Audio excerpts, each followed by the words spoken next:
The bust of the late Czech president is placed alongside those of other eminent leaders in Statuary Hall: Britain's Winston Churchill, Sweden's Raoul Wallenberg, America's Martin Luther King Jr., and others.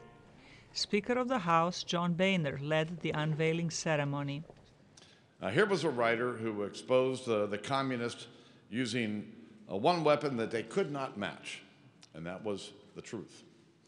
For this, he received 3 stays in prison, countless interrogations, and constant surveillance. But he kept on writing, hiding pages of his manuscripts throughout his home. Offered a chance to flee to the West, he'd refuse, saying, "I'm simply a Czech bumpkin through and through." House Minority Leader Nancy Pelosi said Mr. Havel's leadership served as an example to people everywhere in the world striving for democracy and human rights, notably in China and its Tibet region. President Havel was a defender of freedom, a champion of human rights, and an apostle of hope.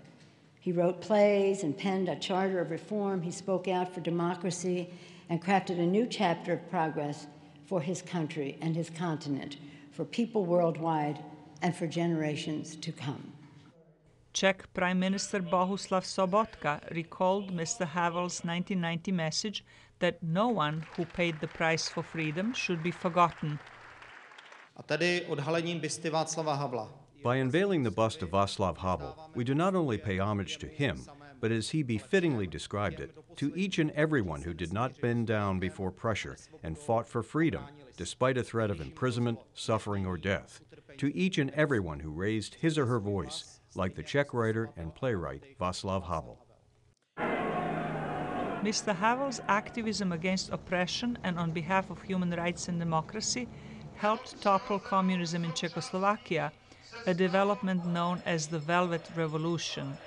He became the country's first democratically elected president in 1989. And after the Czech-Slovak split, he was elected as the first president of the Czech Republic.